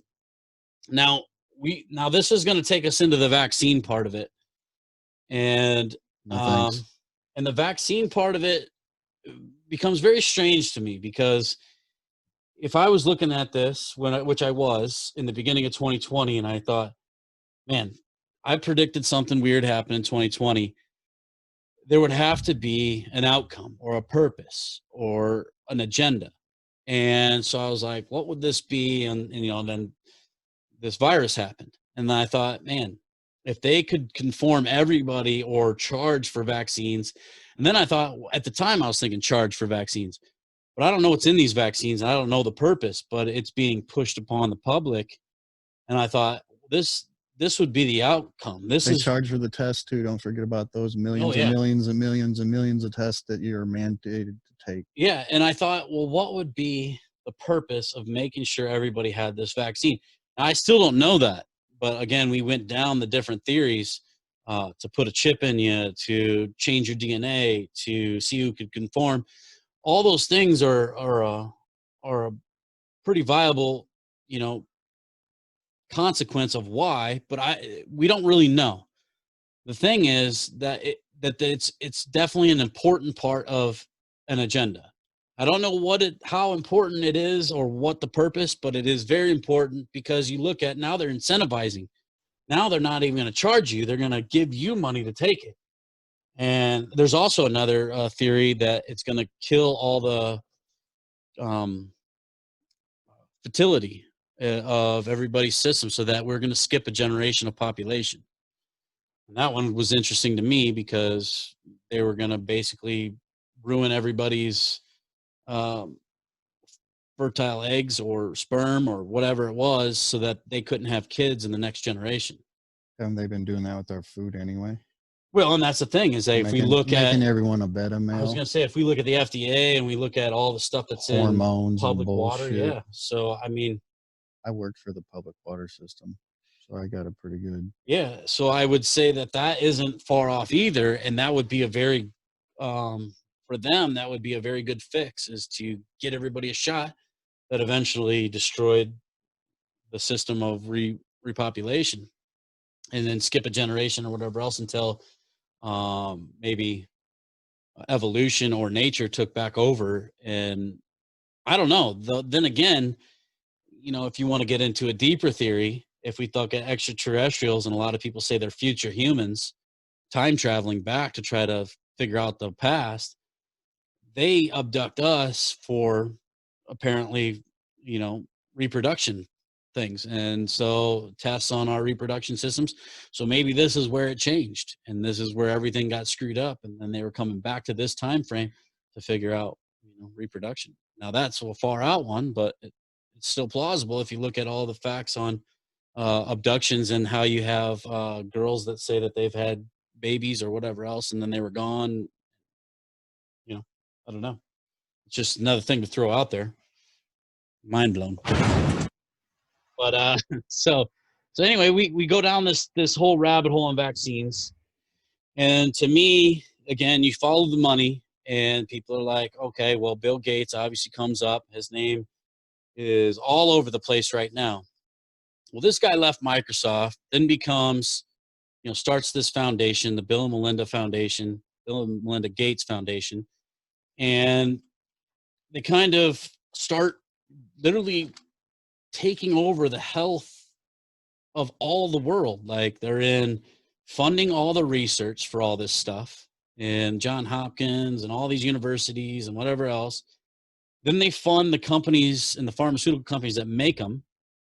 And then they fund and have board members on the same boards of all the World Health Organizations around the world. Like, even the WHO and their foundation. I mean, you have And a lot of the same people. And they ran simulations, like computer simulations of a pandemic, what would happen and how it would spread and everything.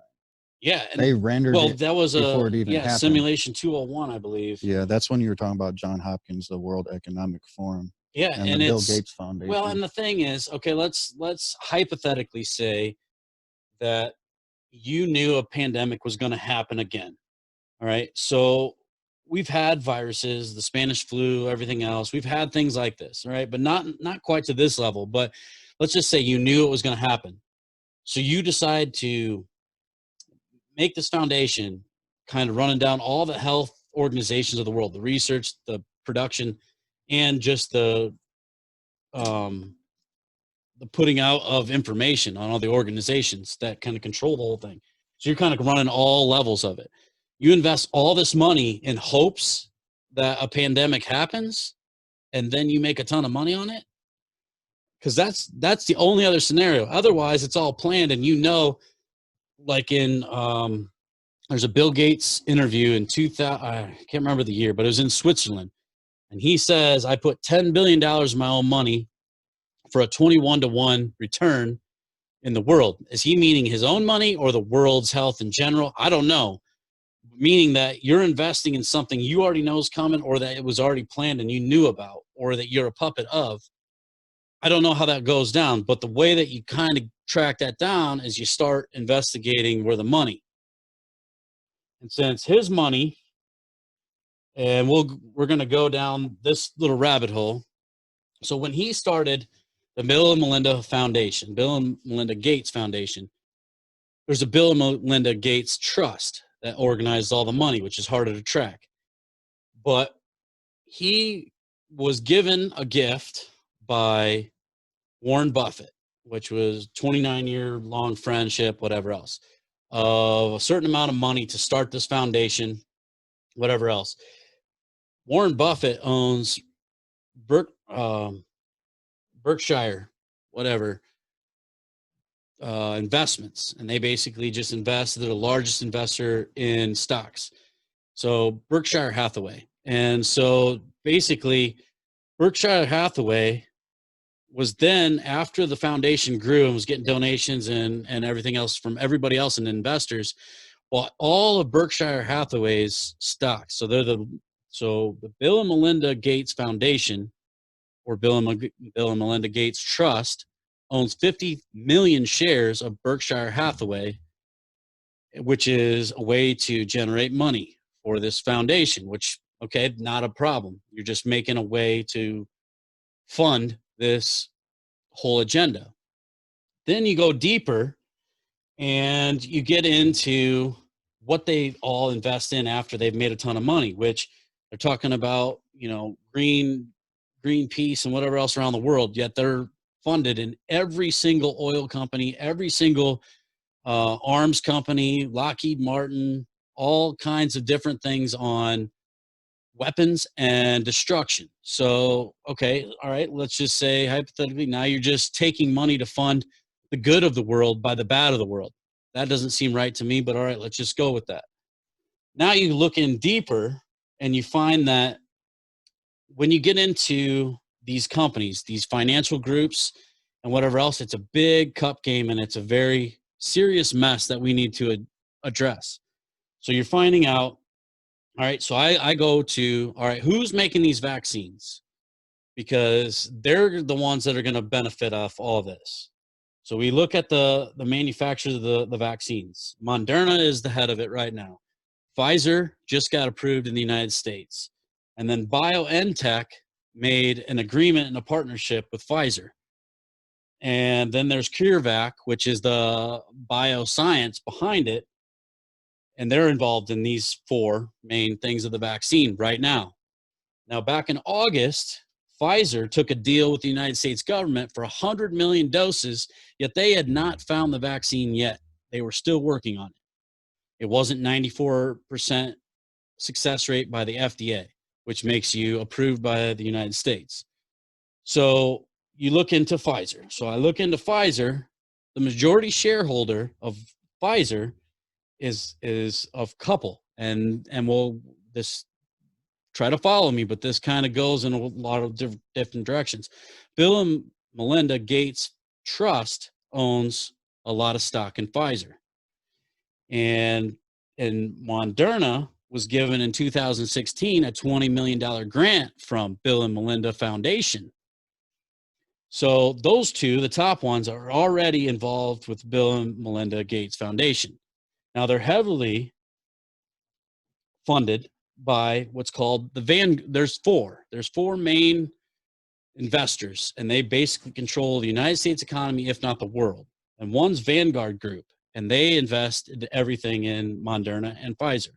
Well, actually, they invest in everything. So if you look them up, you'll find every different, McDonald's, Costco, Walmart, everything. They invest in everything. But the other one, which was formerly Blackstone Group, is now BlackRock Fund Advisors. And they are also a major funder in everything, and especially Moderna and Pfizer, BioNTech, and CureVac. Then you have FMR, LLC, and they're also a major player, also an investing group, an elite worldwide group, but they don't have to disclose a lot of what they do, and they say they're not owned by anybody particular. They were founded, and then the people that own their shares are their owners. So you have no responsibility when you're the share owner of these companies, and these ones all stay in the shadows. And then there's State Street, which is another investing group. And between these four, it's something over like $30 trillion that they manage throughout the world.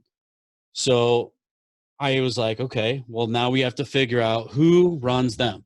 Well, that's a very big smoke and mirror show because nobody really runs them. They were founded by people. They're CEOs, but they don't express who their main investor was other than the top shareholders. So we go a step above that. Their investors and main shareholders are the Rothschild Investment Co. and the Rothschild and Sons Inc., meaning the Rothschild banking industry created these smoke and mirrors companies of investment groups that really run the country without having to be in the limelight. And then we circle back in this big web of shit, and it goes back to the Bill and Melinda Gates Foundation is a major shareholder in Vanguard and BlackRock. And the Rockefeller Foundation is a major shareholder in them. And they're major shareholders within each other. And then BioNTech, the major shareholder of BioNTech, is the Bill and Melinda Gates Foundation.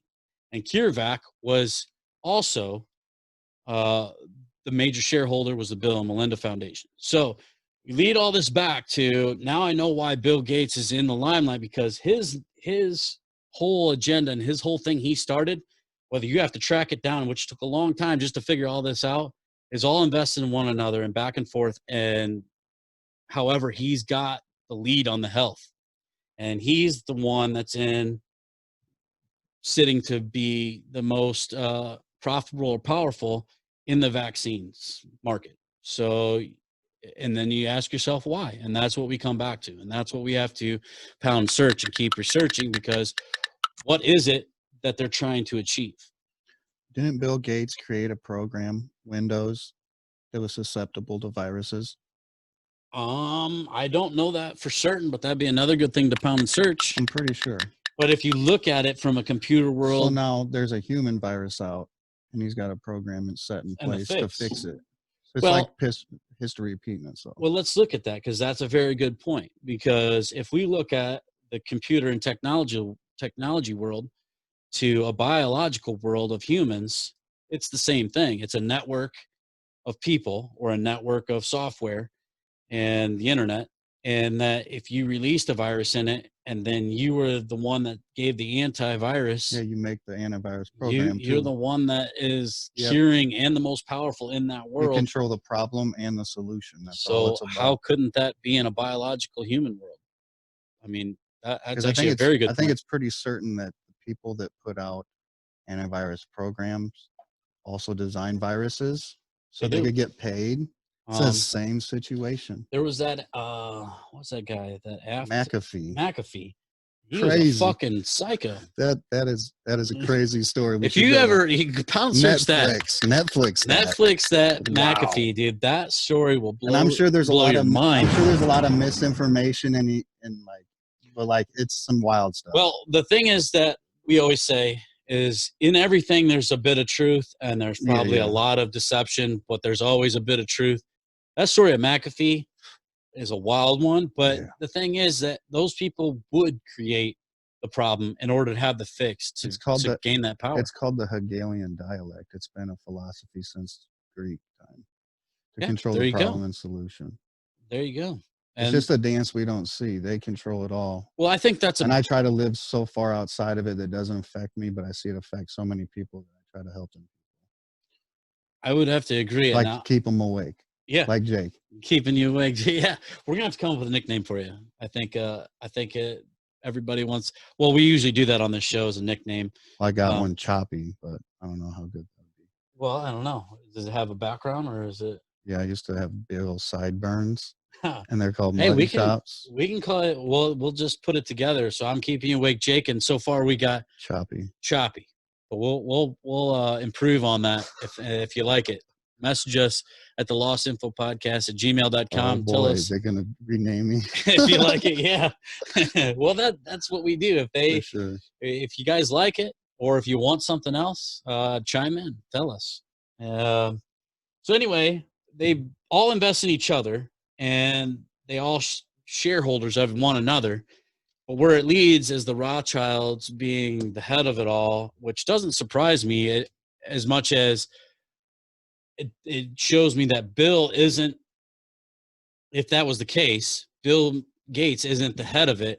He's more like a tool. Yeah, or like instrument. Or let's say if it's an administration, he's on the healthcare side of it. You control the healthcare side of it.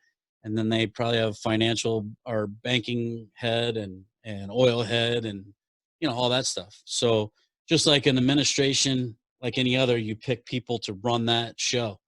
And it's what it looks like to me, basically following the money, which is still hard. Pound and search it. But I spent 3 hours just following the money, just following who owns shareholders in each other. And it all came back to one another. Show me the money. So it's a crazy world that we live, for sure. But that's just a brief oversight on the shareholding and where the money is, and really in the stock and these companies and foundations. It's the reason that they start them. That's why every politician has a foundation. The Clinton Foundation was involved in these guys too, by the way, and so was Trump. Now, I think that this is a main reason that they do foundations is because it's so elusive. It's like umbrella. Yeah. No one's really. Is that you can't track a lot of it. And it's basically like money laundering and deception all in one. And I think that they've used that. I mean, looking into that which was previously Blackstone group or whatever, that's now BlackRock Fund Advisors.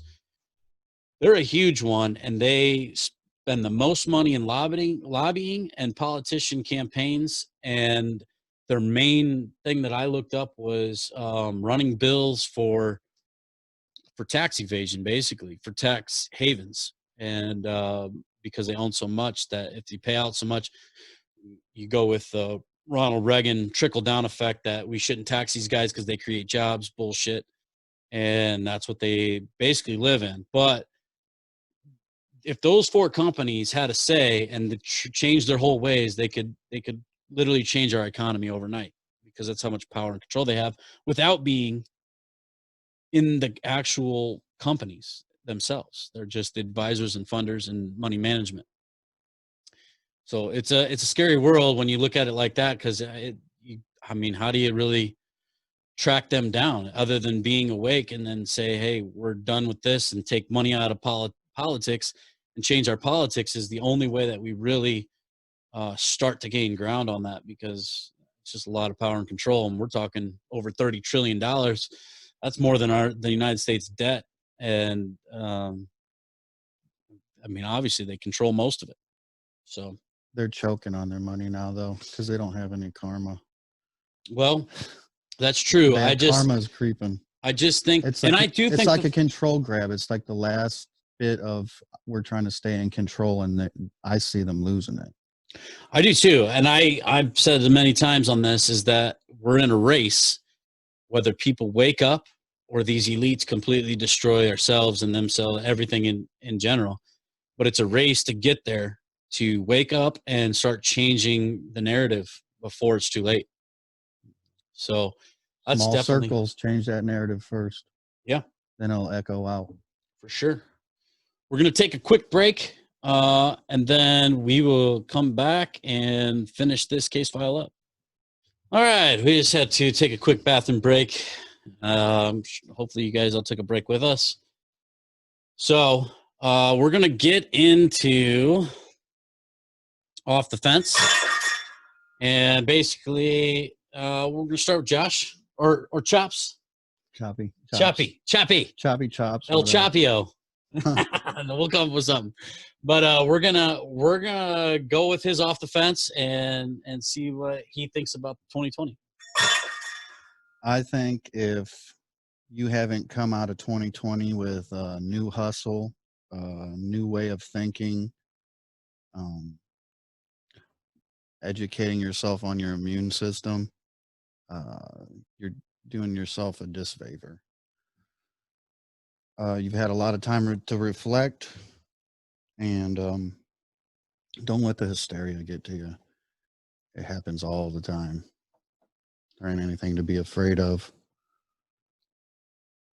Really, just fear itself, like it's been said before, because it's perpetrated by the same characters to have the solutions.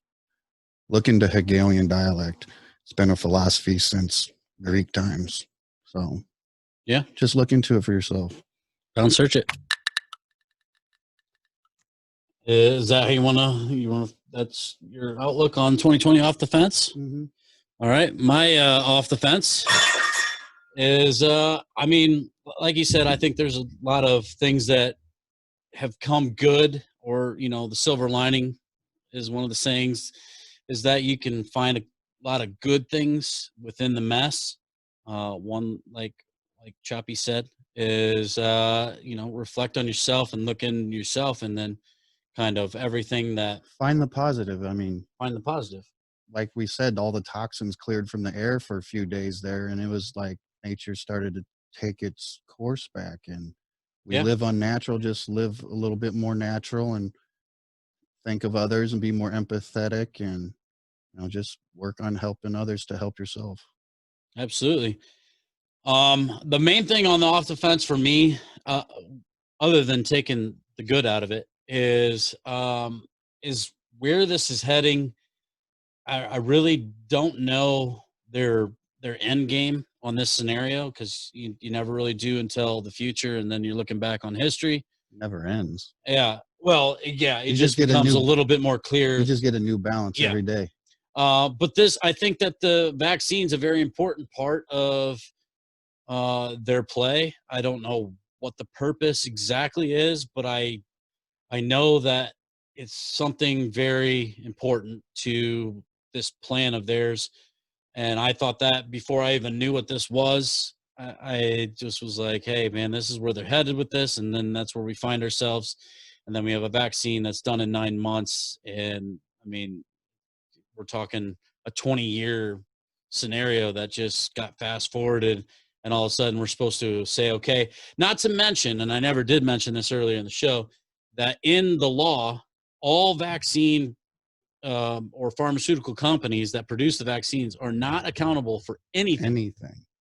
What's in it, what happens, Yeah, how anything. severe, how many people it kills. And to me, the that federal government wrote that off long ago. And I thought, man, that's the weirdest thing ever. That'd be like right now you hear all these commercials with if you had sound protection during the war, during 2003 to 2000 and whatever 10, then you can come and talk to a lawyer and get a settlement, whatever else. Mesothelioma, stuff like that. Yeah, so that'd be like them. Nobody's liable for That'd be like vaccine. them back then saying, hey, this is an earpiece that we don't give a fuck about you. We don't care what happens. Use it.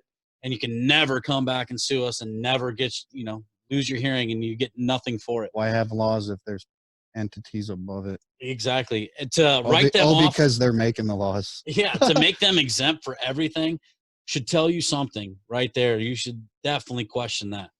if anything else, that should be the number one thing that says, yeah, if you're going to let them off the hook of any possibilities, that's a bad scenario. So the vaccines for me is something that you would definitely want to keep your eye on and pay attention to. And I think that that's my off the fence, is that this plan or whatever else is being unfolded in a way that is doesn't look good. So just keep your eye on that. And so that's my off the fence, is just keep your eyes open, Stay positive. and stay positive. So with that, it'll bring us into the smoke and joke section. So pull out your bongs, your pipes, your bowls, your fictitious pipes, and join along, and we'll tell you a few shitty jokes and have a good time. All right, so well, let's just start off with this. Let's just start off with the basics, and 2020 is a joke.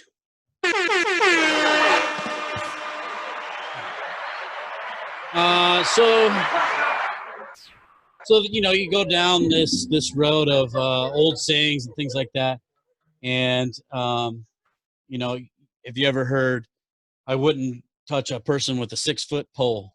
Well, now we go in, and I didn't know that was going to be a national policy.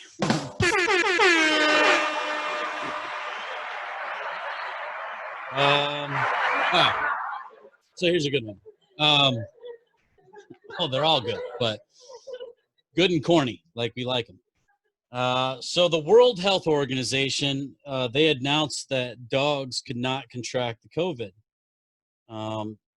So they didn't have them in quarantine, basically. They were letting them out of quarantine. So to be clear, who let the dogs out? Who?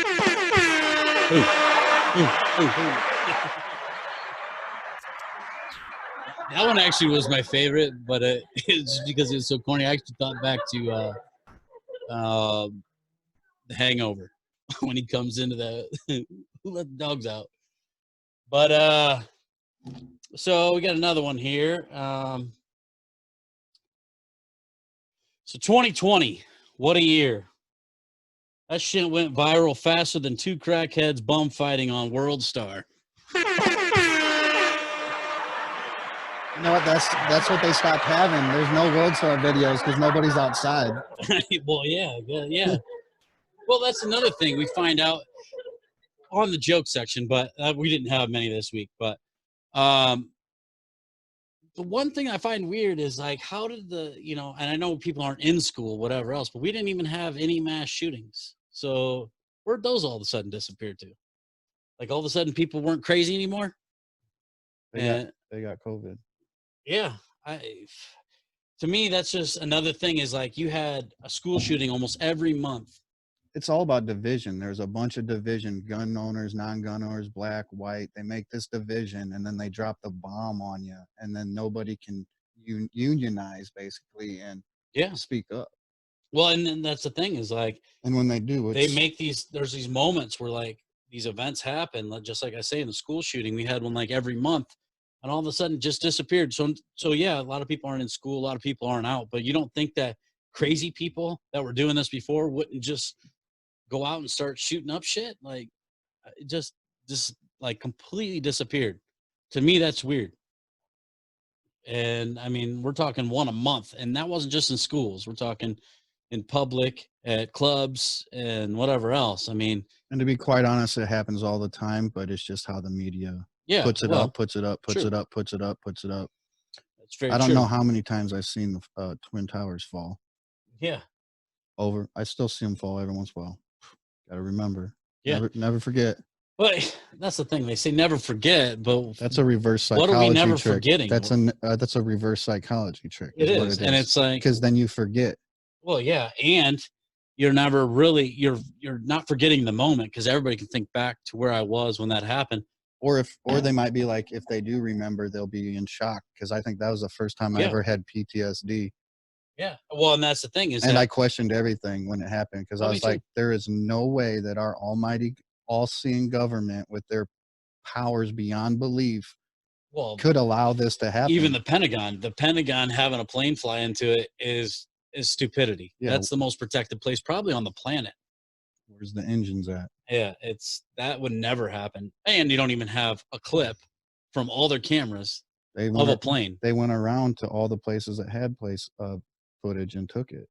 Well, yeah, but I'm just saying, like, if a plane hit, even for We got 4 frames. yeah, even for the conspiracy theorists, you would just show one clip of a plane coming into it. 30 seconds. We got 4 frames of bullshit. Yeah, it's one of those things. But again, that never forget the moment or the fear that you lived in. Not let's look into what happened and never forget that we need to find out what happened. And that there's still so many unanswered questions of that day. But never forget is a stupid comment, because I won't forget that the day happened, but everybody's forgetting that we never looked into. We didn't even have an investigation properly funded. I'll never forget how black the 9/11 report was. Oh, yeah. We did have an investigation. Redacted. That's another thing. Black lines matter in that. Yeah, exactly. Yeah, exactly. And that's the thing. There you go. There's black lines matter. That might be my best one. So. Yeah. And the thing is that when you have public information and you go, and that's supposed to be a right to go and pull information from the past, and the whole half of the report is redacted, what information are you pulling? They hide behind the guise of national security. Yeah, you're not pulling any fucking thing at all. Well, like I said, we didn't really have a long joke session to this week. I kind of I slacked on the joke part of it. I apologize to everybody. I'll try to add a couple. But we'll improve on that too. This is me and Chappie's first time together. So we hope that this continues, and we'll improve on it. Thanks for having me. Absolutely. Absolutely. We want to have you back. And so we'll definitely improve on, the joke section and coming together as a co-host and co-host. So if that's the route that we take. All right. So hope you guys had a good run with us on Case File, the recap of 2020. What episode is this? I believe this one is 18. I was actually going to say it, but I didn't want to say it wrong. I think we're at 18. We'll find out. We'll find out. But Case File 18, the recap of 2020. And hopefully we'll bring you a lot more at a more consistent rate after this. Again, if you guys want to help us out, go to the show notes below, and you can go on to our store and buy a hoodie, a t-shirt. Actually, it'd be really nice for Christmas. I don't know if it'd get here in time. They usually are like a week and a half shipping times, but I'm not sure with Christmas. It could be longer. But with that being said, go down to the store, order something, help us out, or you can go to spectra.com, CBD provider. Get all your cart filled and go to the coupon area, put TLI 15, and you'll get an additional 15% off everything else. And they already have good sales, but the additional 15% off goes on top of the sales they already have. So go to spectra.com, one of the most intensive pain patches. And we appreciate everything that you guys do. Continue to be fellow seekers of knowledge and finders of info. This is Keeping You Awake, Jake. And Choppy. And Chappie. Thank you. And we're out. Peace.